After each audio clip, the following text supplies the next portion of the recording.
A brief introduction. I'm Professor College of Medicine, Al Faisal University, and currently also the chairman of EMBMT, that is the Eastern Mediterranean Blood and Marrow Transplant. And I work as a consultant hematologist, a stem cell transplant consultant at King Faisal Specialist Hospital in Riyadh.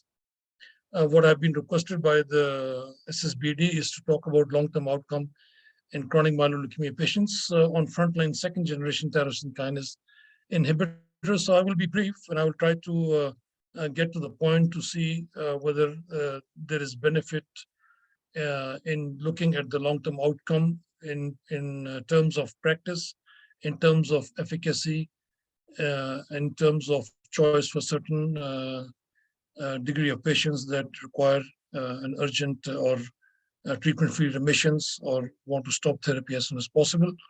So can I have my first slide, please? Next. Okay. So so this is the slide that just shows what are the number of patients. This is from Saudi Cancer Registry. If you look at I hope you see the whole of the slide, but basically it's, I think, 2017. We got 2018. We don't have the data from after that, so we'll update the slides maybe by the end of the year to get to the 2019 numbers also. But generally, approximately about 120 to 130 patients per year are the newly diagnosed patients in Saudi Arabia. So it's the burden. The burden is there, and I think these patients, almost all of them, hopefully get treated in tertiary care institutions mostly. Can I have my next slide, please? So this is from King Faisal. So we see about in our institution approximately 30 to 35 cases per year, almost 1/4 of all cases that occur in Saudi Arabia. We normally see them at King Faisal. Now the numbers have increased, and because the overall acceptance has increased in our institution. Next, please. So what do we understand from tyrosine kinase inhibitors in the management of chronic myeloid leukemia? As you very well know, since the initial randomized trial, it has revolutionized chronic myeloid leukemia. No more those old therapies of interferon or hydroxyurea. That was basically designed to control the disease to the extent the controlling of the white cell count. But now, since the tyrosine kinase inhibitor, which are specific targeted therapies, it has gone into the realm of a chronic disease as such, just like hypertension and diabetes. So because of this thing, this disease that has become a chronic disease, and people live for decades now with the disease in complete control, these drugs also have an ability to transform these patients to a normal life, and also younger patients into a normal life, having females having children, people who want to get rid of therapy, they want to have families and all these things. So a lot of these things come when you make a decision, especially for younger patients, or even for the older patients, when you think that the prolonged or a long-term therapy with tyrosine kinase inhibitor may have some problems with the side effects. And also because of the availability of multiple tyrosine kinase inhibitors, it has further improved the outcome, and the choice becomes more and more difficult because the patients are well aware of these things now. And of course, then with the comorbidities, you have to really make a smart choice yourself, along with the patient's understanding of the disease and the nature of the long-term survival with these diseases. So the 10-year survival rates are approximately 90% or above for this disease. That used to be 10-year survival used to be about 20% 2 or 3 decades ago. And we have looked at the long-term outcomes of the original trial for the cytogenetic and molecular responses that is shown to predict long-term outcome. So the efficacy of the drug and ability to achieve, for the patient to achieve a complete cytogenetic response or a major molecular response does predict long-term outcome. The deep molecular responses, again, has afforded even further specification into the understanding of how to discontinue therapy. Patients who achieve a deep molecular response or undetectable measurable residual disease patients can be candidates where you can discontinue therapy and follow them closely, and some of them may not require therapy at all for a long period of time. Next, please. So survival of adequately management responding patients is also determined more by the comorbidities than by the chronic myeloid leukemia. And why is that? Because patients live for decades on this medication. And I have patients, and I'm sure all of you have patients who are taking this medication for almost nearly 20 years now.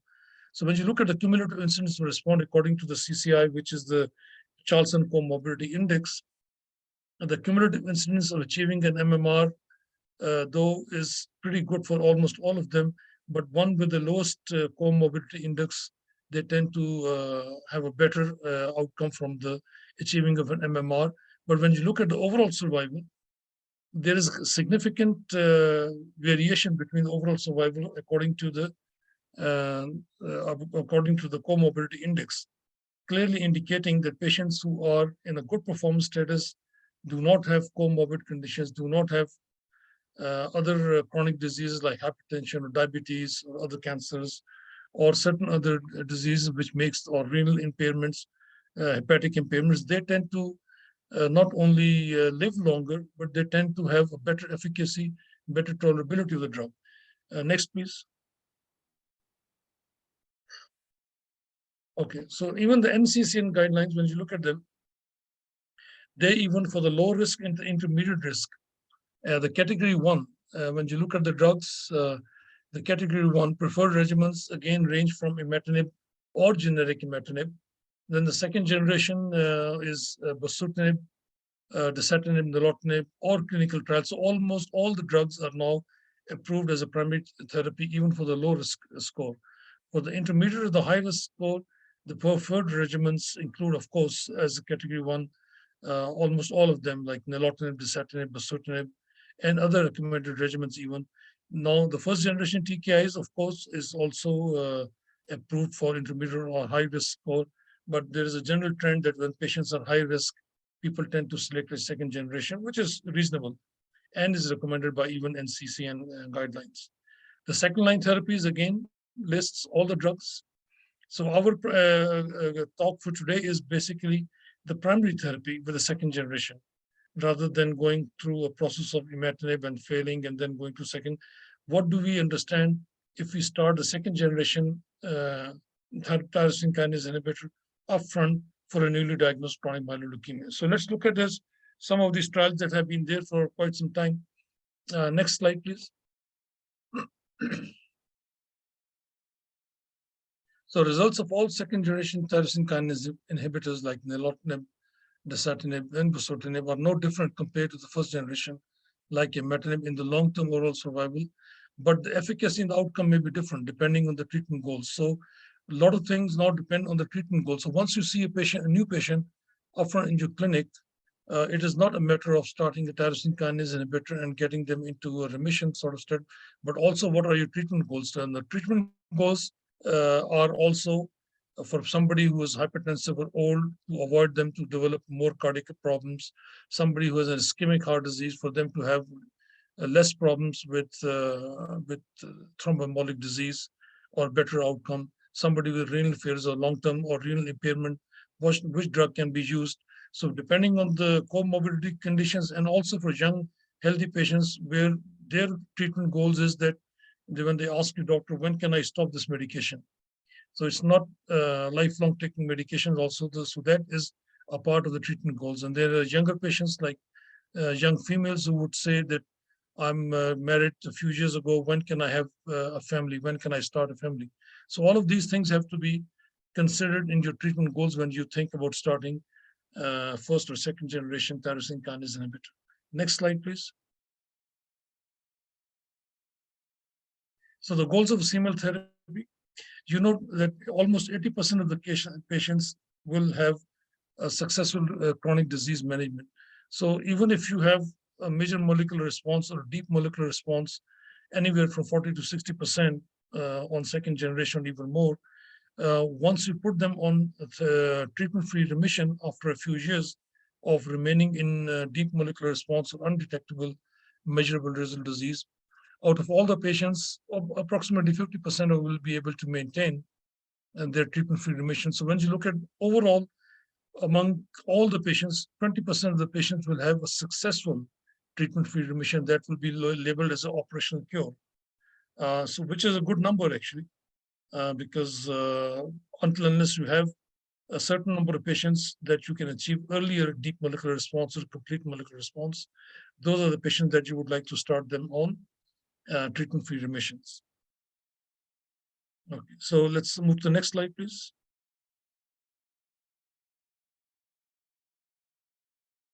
So do the results from comparative trials help in selecting the frontline treatment among the first versus second generation? So let's look at the long-term outcome on these trials regarding specifically next slide regarding the outcome from the second generation tyrosine kinase. To understand that better, what is the efficacy of these drugs? Whether this efficacy at the early time point that you want to achieve will get them into a better overall survival. When you look at most of the trials, the UK trial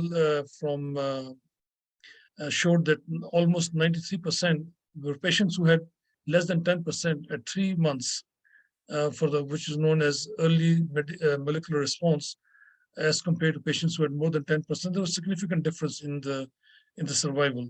But the US trials, mostly MD Anderson and ENEST ND and the Syrian trial, which was a randomized trial, were more or less equal, although still the patients who achieved an early molecular response showed a better overall survival as compared to patients.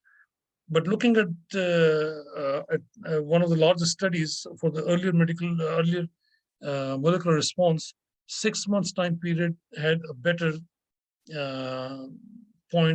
time point that people could actually depend on. And a large study of CML study 4 established that a 6-month BCR-able IS of less than 10% is a better optimal milestone that you can depend on, that you can predict that these patients will have a better overall survival.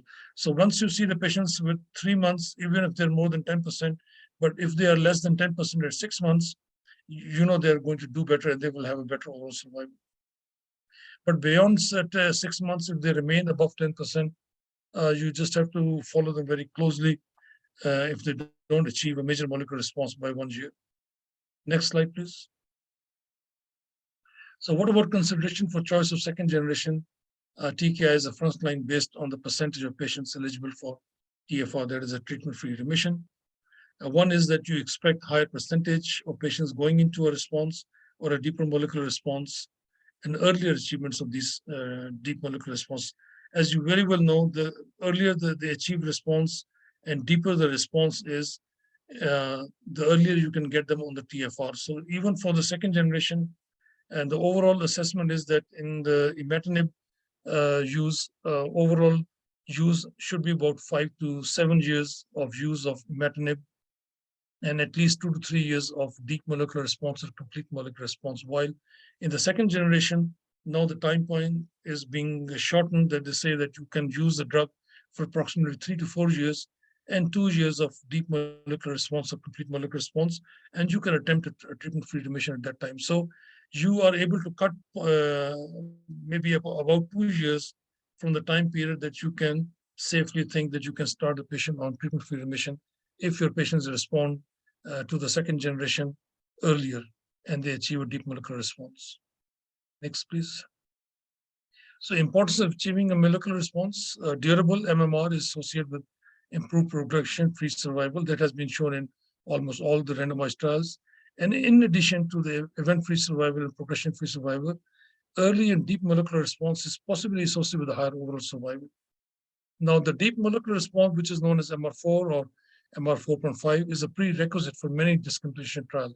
And that is why if you are able to get your patients earlier into this deeper molecular response, it is better. So first-line treatment is CML, early molecular response rates of in decision trial. When you look at it, the patients who were on dasatinib, almost 84% of them had less than 10% BCR-ABL, as compared to 16% who did not. When you look at imatinib, in comparison, there were 64% who achieved less than 10%, but 36% were not able to achieve 10%. And as we said, the EMR at 3 points can differentiate patients who are going to do somehow good or not good. Next slide, please. And the same thing goes for the eNEST-ND, where the nilotinib was used again. A huge number, 91% of the patients had less than 10% at 3 months, as compared to 33% who failed to achieve to reach an early molecular response with imatinib in this randomized trial. So an earlier response in a high number of patients will translate obviously into better progression-free survival and an ability to get them into earlier time point for treatment-free remissions. Next slide, please. Same goes for bosutinib, although not as robust, but the trial did not show any much different. But again, second generation did show a high percentage of patients who had less than 10% BCR. Next, please. So first line treatment in CML, MR 4.5 by 1 year. When you look at the before trial, same as bosutinib, 92% no MR 4.5, 8% had MR 4.5. Imatinib again was smaller as compared to this one. Next slide, please. So let's look at a longer time of years. So the longest time is so far based on the 2 randomized trials, the decision that was the dasatinib and the nilotinib. So the first line treatment, chronic myeloid leukemia of MR 4.5 rates by 5-year in decision. When you look at 5 years, dasatinib 100 milligram once daily, almost 42% were able to achieve 4.5 MR log reduction, which is a prerequisite for a treatment-free remission at 5 years, as compared to 58% who did not achieve MR 4.5, while in the imatinib arm, there was about 33%. So the long-term follow-up on the second generation did show a high percentage of patients with a deeper molecular response. Next slide, please. So when you look at the 4.5 by graph, so starting from 12 months, the difference is 2%. By the end of 5 years, it goes to about 9% between the imatinib and the dasatinib arm.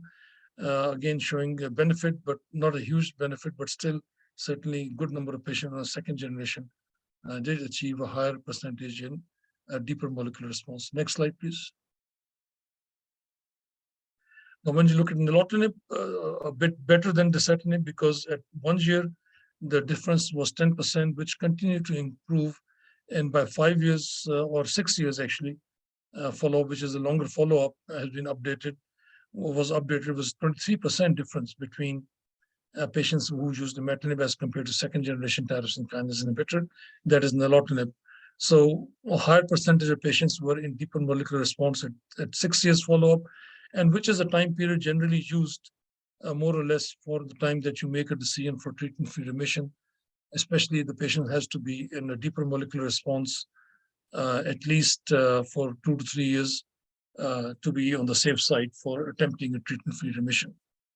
Next slide, please. So the cumulative rates of MR 4.5 eNEST first trial by 12 months was 21, and by 24 months was 39. So continue to improve. Next slide, please. Next slide. Okay. So first line treatment CML again, treatment-free remission. So patients on frontline nilotinib achieved MR 4.5 earlier than imatinib. So that means if you have a median time to achieve MR 4.5 at an early time point, you have an early time point to attempt treatment-free remission or stopping the drug for any untoward side effects for female younger patients to start a family. That's one of the main concerns. Although you could continue the drug, and once the patient becomes pregnant, you can stop the drug at that time. The safest, obviously, for them is to attempt pregnancy if they can stop the drug, especially if they're in deep molecular response. Next slide, please. So first line treatment CML, again, the eNEST Freedom trial, where the patient disposition was that they were enrolled into the study for more than 2 years on frontline Tasigna, that is nilotinib, and then they screened the patient according to MR 4.5. The patients had MR 4.5, they went on to have the consolidation phase, which was 52 weeks, obviously another 1 year to maintain that 4.5 log reduction. So that was a consolidation phase to see if the patients who are screened after achieving MR 4.5 at an earlier time point at 2 years equal to 2 years are able to maintain. So nearly 9 out of 10 patients, 88.4% completed the consolidation phase to enter the treatment-free remission. So TFR phase, again, every 4 weeks, you have to follow them very closely. This is according to the trial. And the usual practice probably is not that robust requirement for follow-up, but RQPCR was followed every 4 weeks. So the first 48 weeks, that is 1 year, every 6 weeks for nearly the second year, and then every 12 weeks thereafter. If loss of MM occurred, patients were initiated on nilotinib immediately. Okay, next slide, please.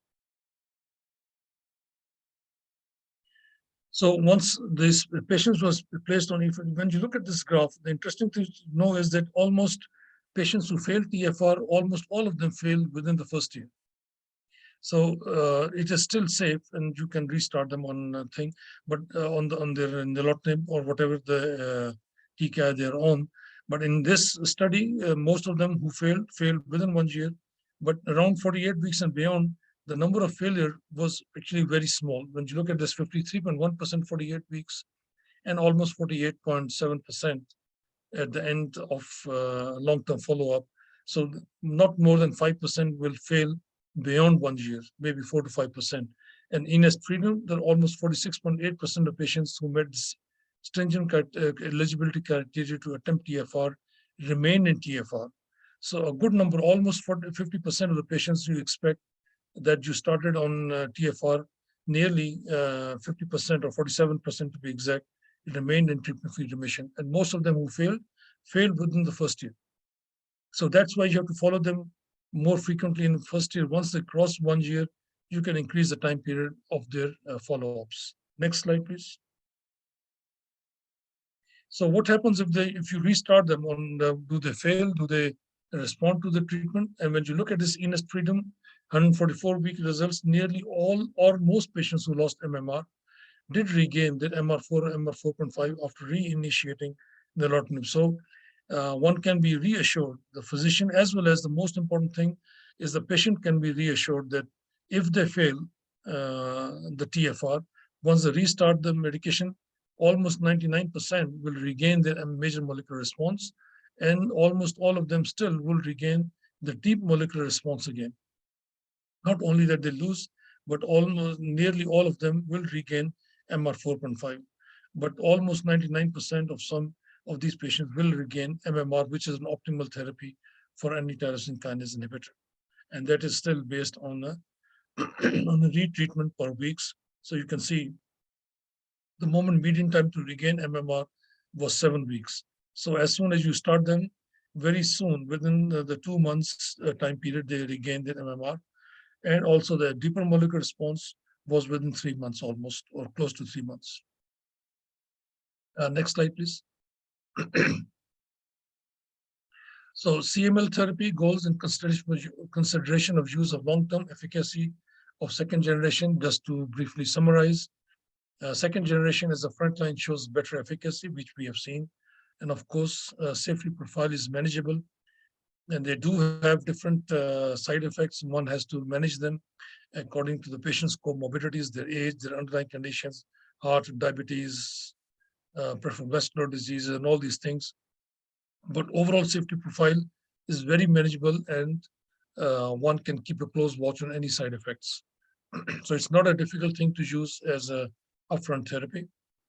Earlier molecular response and deeper molecular response often second generation leads to better progression-free survival and possibly likely overall survival also. Earlier molecular response and deeper molecular response in second generation leads to a higher number of patients eligible for TFR compared to imatinib, and for some younger patients who would like to stop therapy or are concerned of long-term use of this therapy, especially women who want to start their families, breastfeed their patients also. And we have a lot of patients, and I'm sure you have a lot of patients who, when they start their families, when they're in deep molecular response, do maintain their MMR throughout the pregnancy and even during the time of their lactation and breastfeeding. So whatever the selection of tyrosine kinase inhibitor, the treatment-free remission will be successful in 20 to 30% of CML CP patients, which is a good number of patients, approximately 1/4 of the patients. So second generation TKIs will lead to early time point decision for TFR for higher number of patients compared to imatinib. 70% of the patients will have to be managed as chronic disease eventually anyway. So you have to be, if you're able to get them into deeper molecular response and they fail TFR or they need to be continued, you can continue these patients safely on the same medication with achievement of MMR or almost all of them into a deep molecular response that was their original response status. So understanding of the efficacy, tolerability, adverse events, and existing comorbidities have all to be taken into consideration in the selection of TKI. And overall disease management along with TFR is as a curative option in larger number of patients. And that's what the goal of the therapy now on a second generation TKI. So when you start patients on second generation TKI, you have to consider all these factors to make a decision. Because if you just want to treat them as chronic disease, it probably would be easy to even go on a first line TKI. But now with all these medications availability, one should be able to lead their patients into a better outcome and try to stop their medications to avoid long-term complications. And I think this is my last slide, and I hope I'm within time. Can I the next slide, please? Yes. Thank you very much. This is our institution. This is King Abdullah building, the tall one where it says thank you.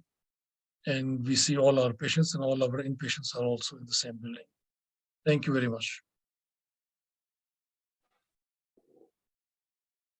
Thank you very much, Dr. Chaudhary. I hope you can hear me well now, everyone.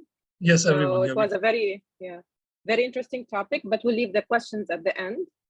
Now it's my pleasure to present our second speaker, Dr. Wala Abdul Qadir Rashhan. She graduated from King Abdulaziz University in Jeddah and got her Saudi Board of Internal Medicine.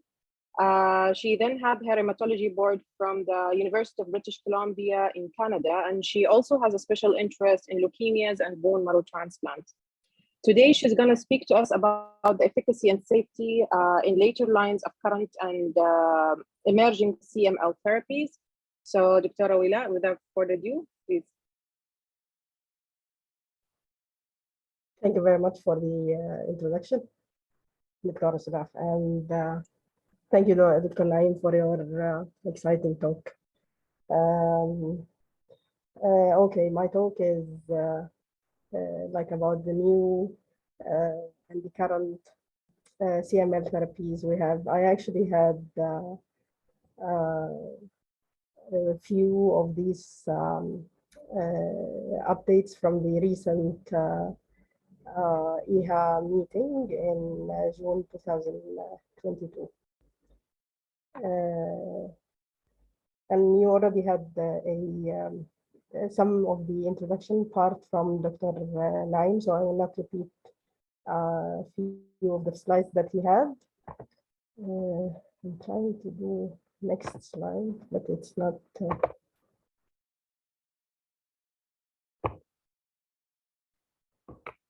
I know. I have lots of screenshots. So in chronic phase CML, NCCN guidelines had preferred regimens in their treatments depending on the risk score of the patients and how do they present or if they have any other comorbidities. But they actually put most of the first and second generations as category 1. And then they left the rest like for other clinical trials. They only put it in an alphabetical order, but we know like imatinib was the first from before, and then dasatinib and nilotinib came later on, and bosutinib was just recently added. And going through the milestones, this depends on how optimal your response is, as Dr. Naim said in his previous slide, so I will not go deep in this. And then the selection of your TKI therapy after failure, there is actually no clear indication which one is which. Some of us like have it available in their institution, and some of us has other things that are not available in other institutions. So sometimes you are restricted by the availability or the way that your institution is providing the drug.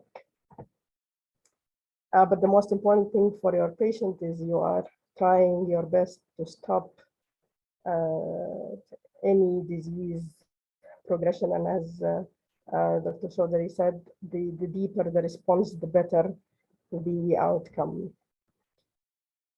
And then, so one of the main issues of TKIs is their side effects and the way patients are tolerating these treatments. And I think this is one of the main reasons for patient adherence to treatment and patient compliance. Because usually if they have these side effects, you will find your patients are either not taking their drugs, their medications because of these side effects. And each TKI has more side effects than others. We know mainly the cramps, the gastrointestinal, and then also the hematological toxicities. Going back to NCCN guidelines also for advanced phase CML, which is accelerated phase or blast phase. Usually if your patient was progressing, it's different than when they present as de novo. I mean de novo accelerated phase or de novo, or at least TKI naive patients. They should be evaluated for allogeneic transplant for sure. But then the selection of TKI is actually related to prior therapy. And then you have to do mutational studies and check for any drug resistance. In this, for sure, like there is scarce, I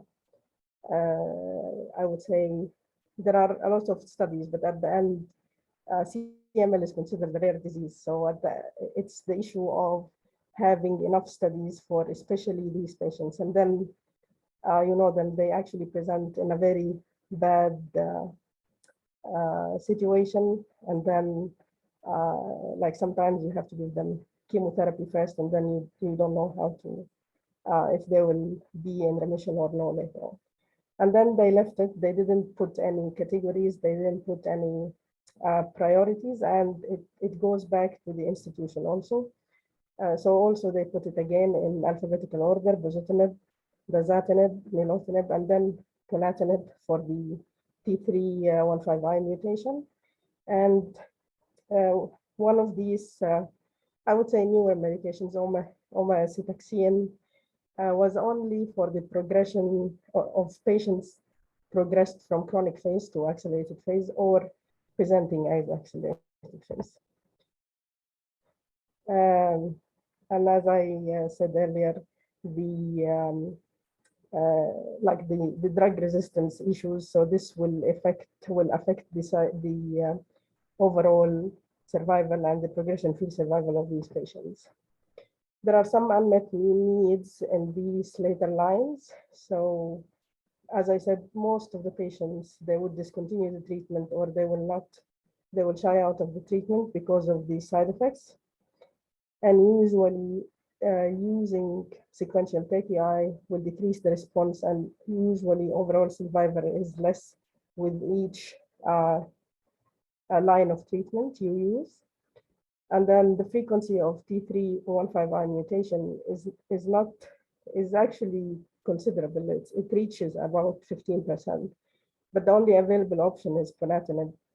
And allogeneic transplant in these patients sometimes is a struggle depending on the patient. Usually the natural history of the disease, patients will come to you in a later age, on a 50 or a 60 years of age. So sometimes they are not candidates for transplant. This is a small, or at least to make it easier, diagram about TKI therapy. So we know the BCR-ABL, so we know our TKIs. Newer medications like asciminib, which is a newer generation also, but it just works on a different part of the BCR-ABL, not the ATP. There are new targeted therapy. They are still on phase 1 or phase 2. And as I said, just because they added an NCCN, the omatoxin has a different um, mechanism of action. It blocks the synthesis, so it has also better effects. A small hint on omatoxin. It was actually approved after combining few studies that showed at least the patient had accelerated, either some of them had chronic phase or accelerated phase, and some of them had resistance or intolerance to at least 2 prior TKI. Patients, I think they were around 160 patients. Most of them, or I would say 80% of them, were actually in chronic phase. So their primary endpoint was major cytogenetic response, and they actually reached that in at least 20 or 30% of patients of complete cytogenetic response, but there are major cytogenetic response in most of the patients, and overall survival was not reached for around 20 months. The other patients who are around 40 with accelerated phase, their primary endpoint was actually major hematological response. It was reached in around 25 or 27% of patients, and median overall survival was 16 months. Most common side effects, like others, is some hematological toxicities and gastrointestinal toxicity. The only thing, this is an injectable medication, so sometimes there is a reaction at the injection site.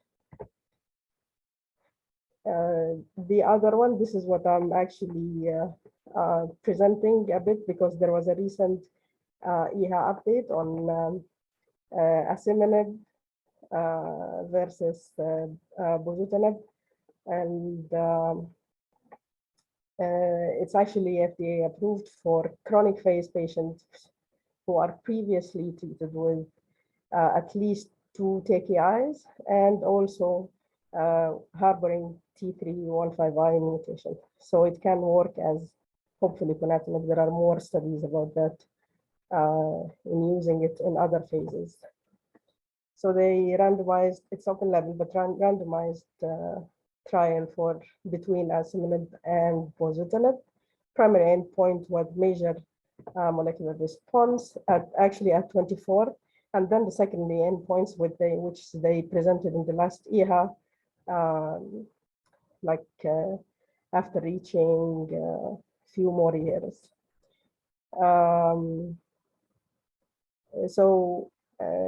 There are more discontinuation in the bosutinib arm, and maybe more adverse events at the bosutinib arm also. And then the efficacy of the medication and the response is better in asciminib arm, but there is a big difference between a number of patients in asciminib group and bosutinib, because some of them were actually switched to asciminib. There are also other subgroups that they did some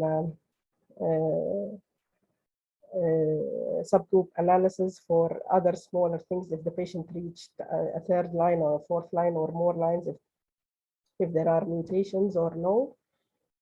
And outcome was actually much better, and it's actually sustained either at in the beginning after like 24 weeks or at 96 weeks. There are still treatment failures, mostly due to either some of them disease progression, but some of them, as we keep on saying, it's their adverse events. So one of the main issues of adverse events of asciminib is the same like ponatinib. There are for sure hematological toxicities, but the most important part is actually the vascular events that doesn't happen on bosutinib, but it actually happened on very small number of patients, like only from 150 patients, it's only 8 or 9 of them who had these vascular events. And you know what, some of the patients, they actually have already comorbidities. So it was not clarified in this study.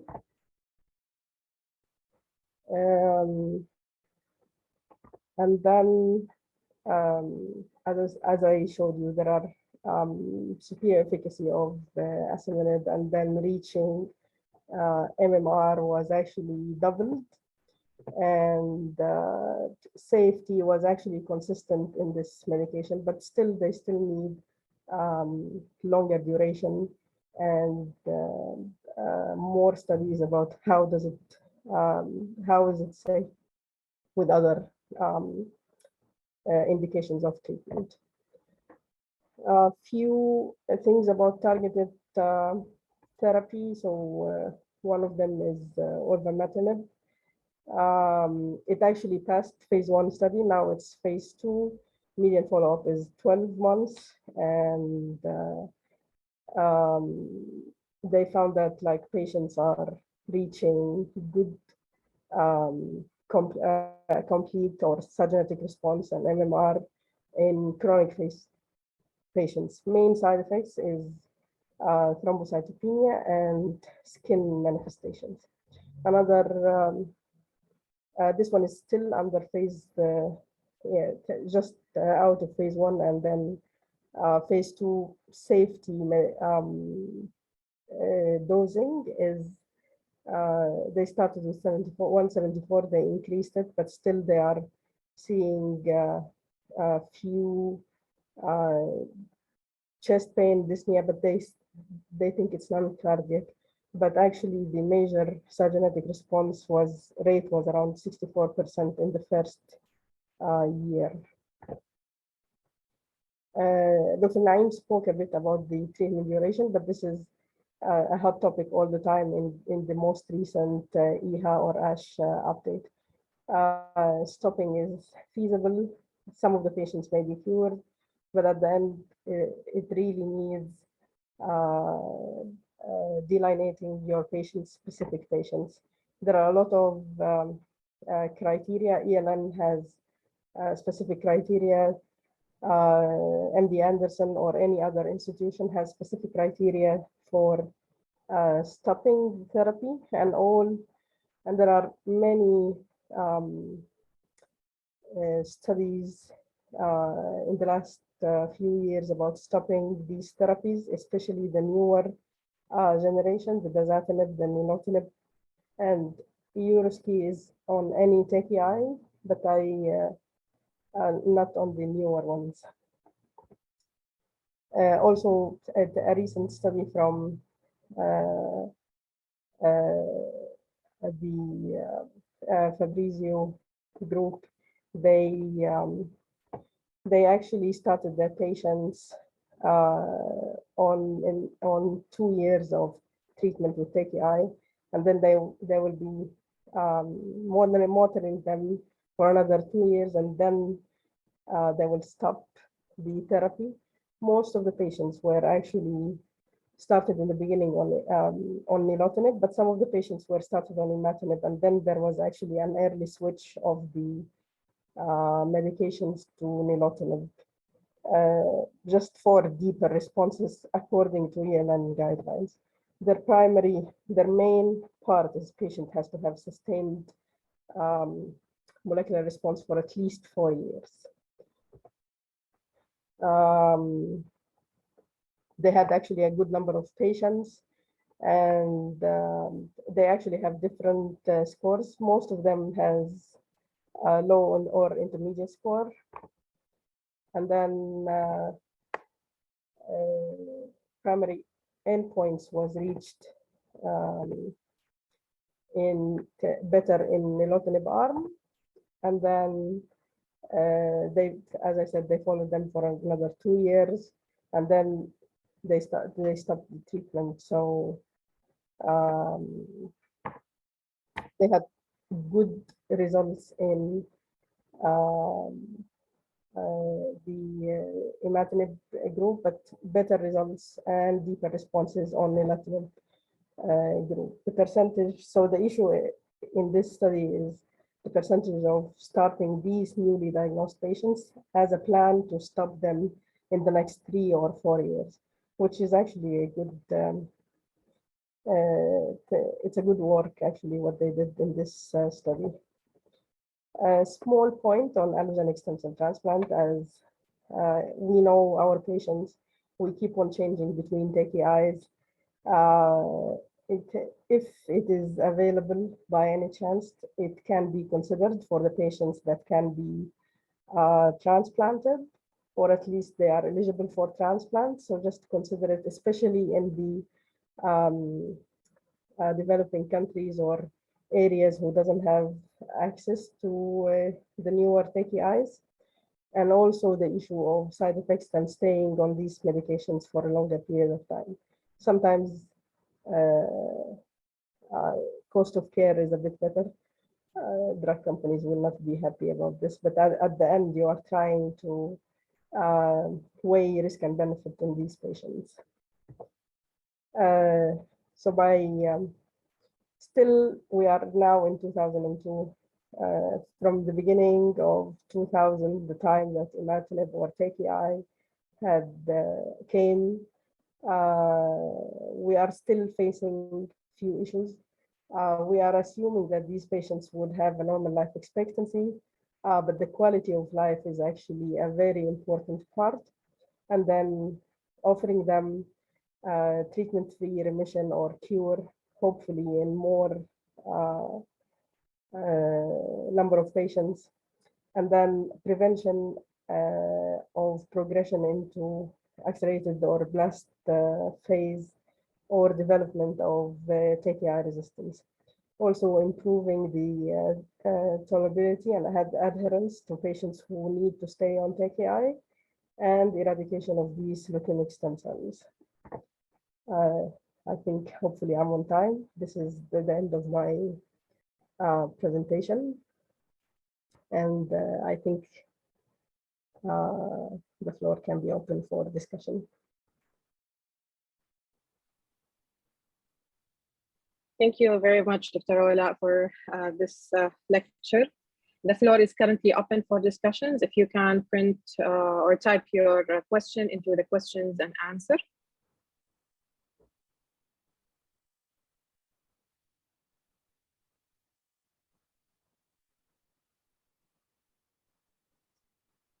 So while the questions being typed, maybe I'll start with the first question.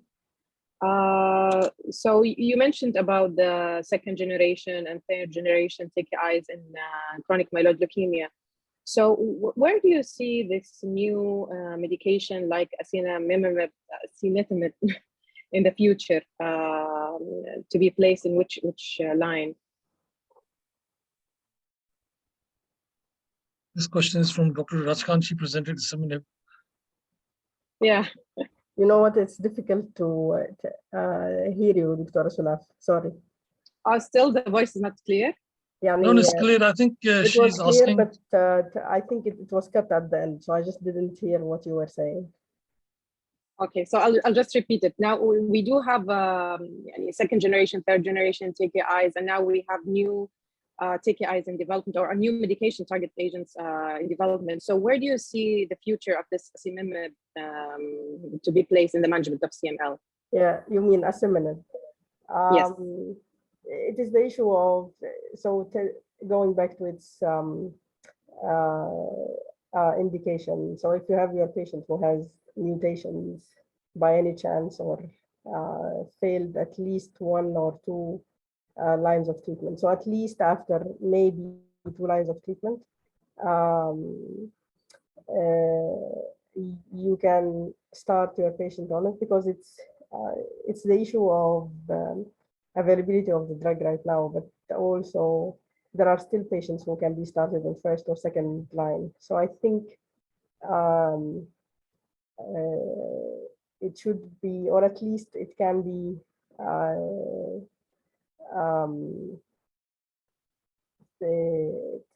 what I meant, it can be considered when there is a mutation that is non-mutation, or after 2 lines of TKI in chronic phase. I think it is not approved Not yet approved yet, for, you're right.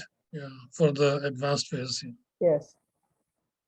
Another point to add was that apparently 2 lines. So that means if a patient fails imatinib and then the second generation, let's say nilotinib or dasatinib, you can actually go to this drug instead of going to bosutinib or ponatinib. Or, for example, if somebody was on nilotinib, instead of going to dasatinib, you could go to this one because the 2-line failure is approved now.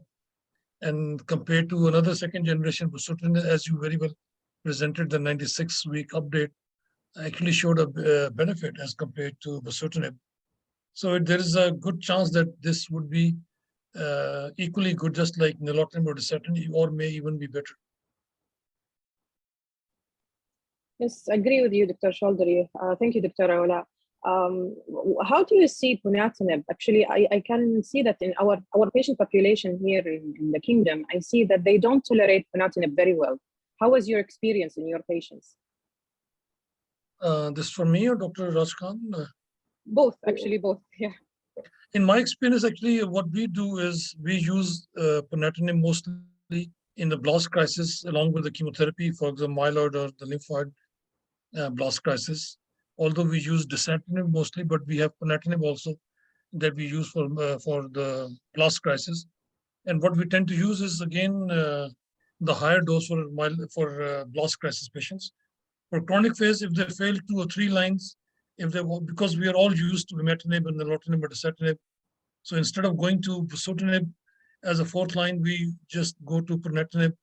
And the experience is that if you use a higher dose, they don't tolerate it well. So we just go the same way as the optic trial. We use 45 milligram upfront for the first few months. As soon as they go into remission, we cut it down to 30 and then cut it down to 15, eventually as soon as they achieve a major molecular response for the chronic phase patients. Or for accelerated, even if they respond with an optimal response, we cut it down to 15. Yes, I agree with Dr. Naim about this. And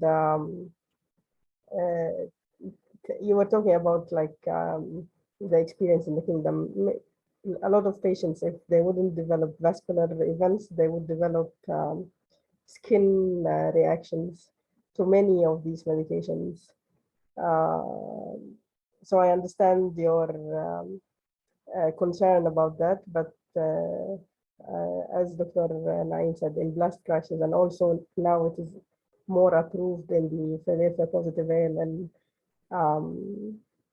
treatments. So these patients actually, I think they would do better with ponatinib. We don't see all the side effects that we see sometimes with the chronic phase patients. What we do is we normally use aspirin for all patients with ponatinib, but I've seen that some centers apparently, when they use the higher dose upfront for the first 3 to 6 months, some of them use actually an anticoagulant also. And I don't know how effective is that, but certainly aspirin. And they say that if you are going to use it for a long period of time, ponatinib on a chronic phase patient, and they're responding to it, and you're going to maintain 15 milligram, it might be beneficial to even put them on some sort of statins like low dose for like Lipitor or something like 10 milligrams or so, especially if there is a risk or there are elderly patients with a higher cholesterol level, to start them on statins. Even if they're normal, they tend to start them on statins. They're going to use it for a long period of time. Okay, thank you.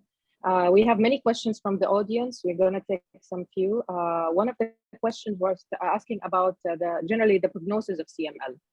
What is the prognosis of CML?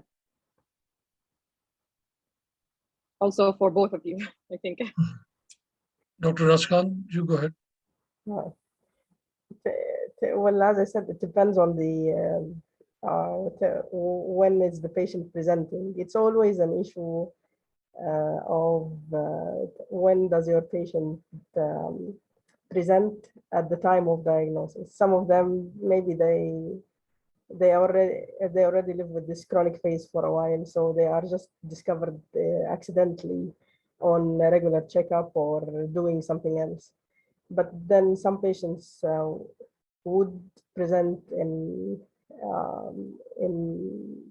already accelerated or blast phase. So this prognosis is definitely worse. But then with TKI treatment, prognosis changed, or at least made it easier, because I think before the discovery of TKI, treatment was either chemotherapy, transplant, interferon. So definitely TKI impacted the prognosis of CML, but depends on the classification of the phases and the score of the patient presentation.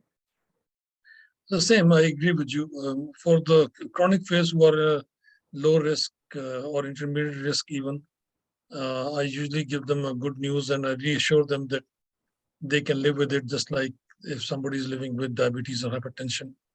And just to reassure them, because they do so well and there's so many medications available, and you are at least reassured if they are compliant, if they don't go into some sort of loss crisis, they tend to live a long time with a good life and a good performance status without any significant side effects.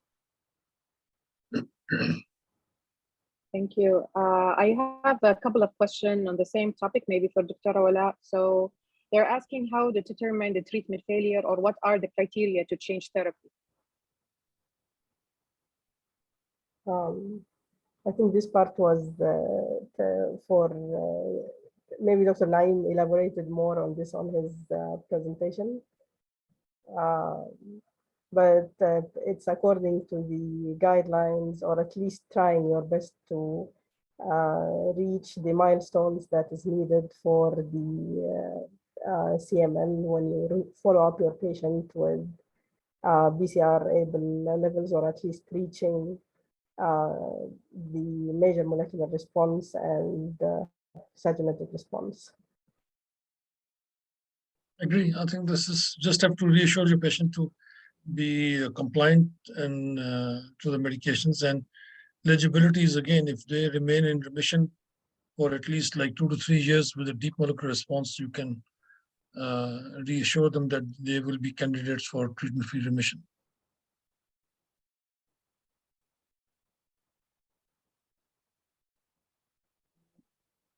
Thank you.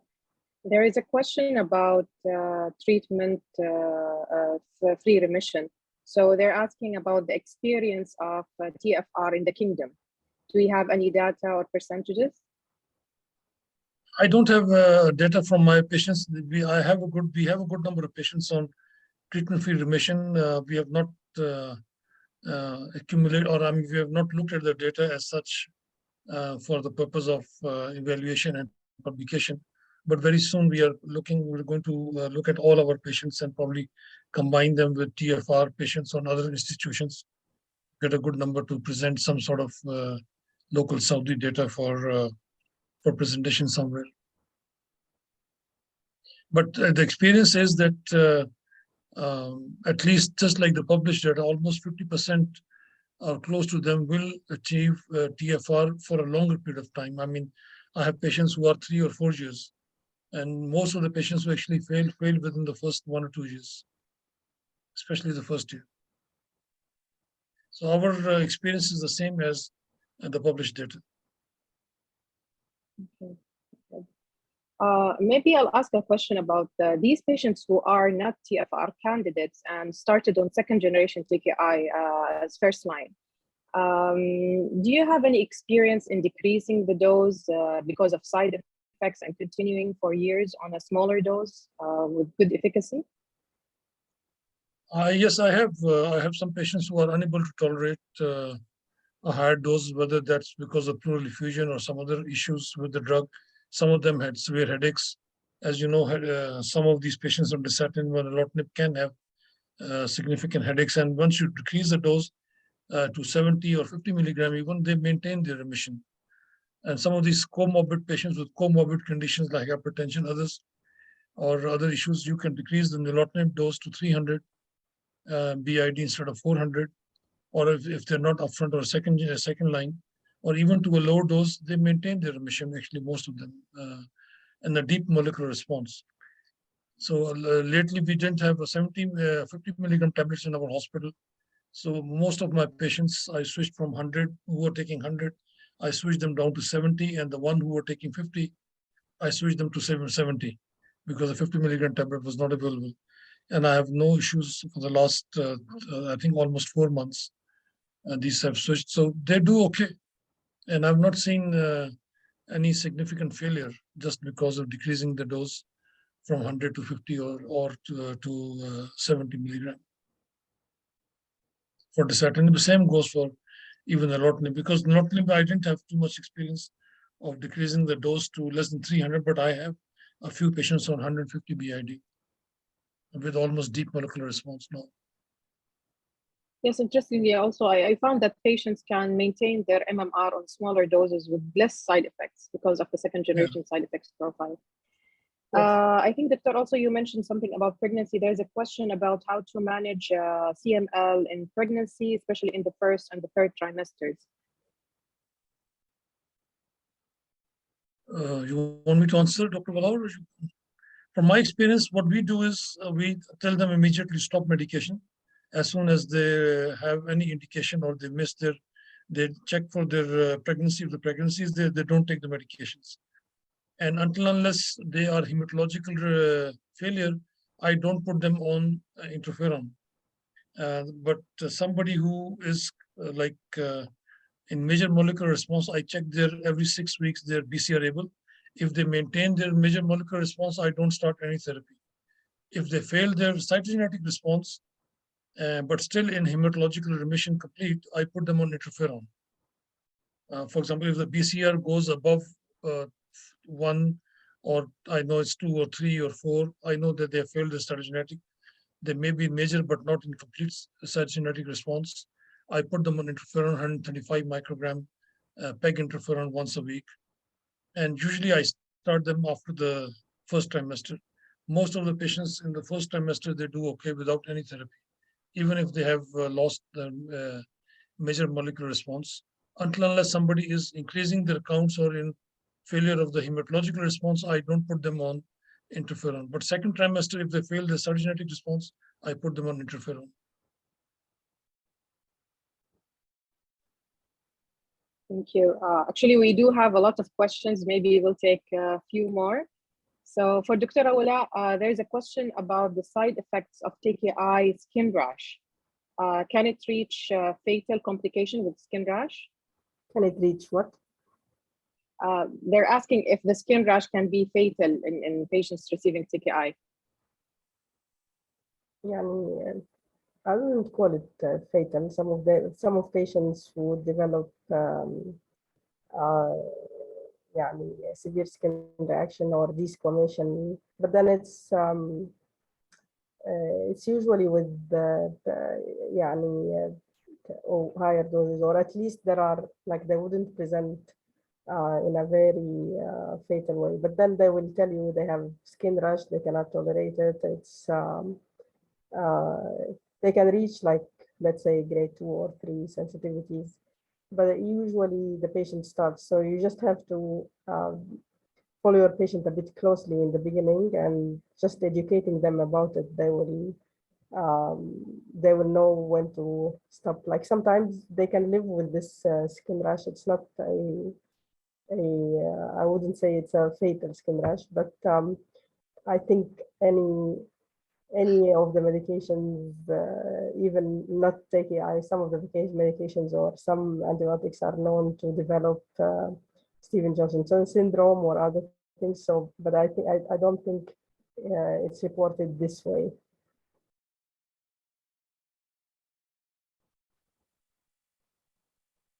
Yes, actually, we saw very bad reactions with TKI, but definitely great, not fatal, hopefully. So there is a question about a transplant in chronic myeloid leukemia, and another question: how long will patients live after transplant in CML? How long will they live after a transplant? Yes. This was the question.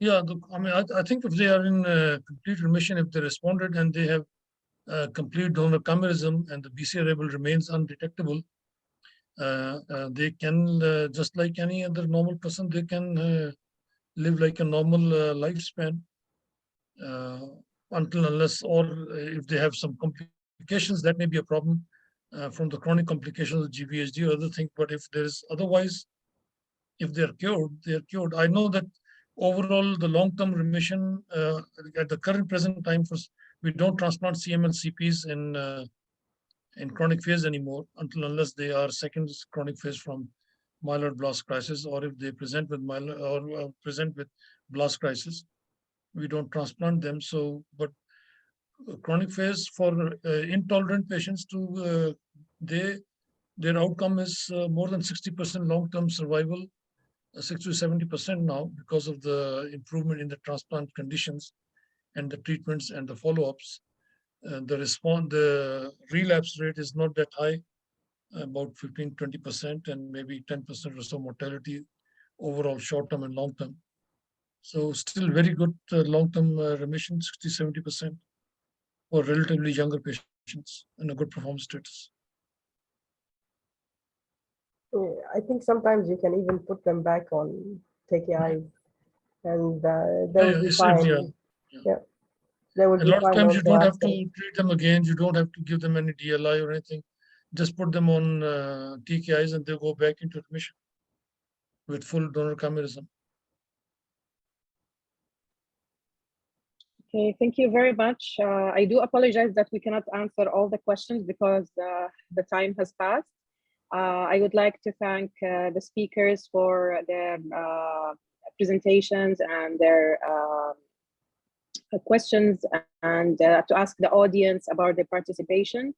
Thank you all, and hopefully we'll see you in another SSB VD meeting. Thank you very much. Inshallah, thank you very much for your invitation and your kind introduction and running the whole meeting. Dr. Salah, thank you so much. Yes, thank you very much, and thank you for the audience also. Thank you, and have a great night. Thank you. Assalamu alaikum.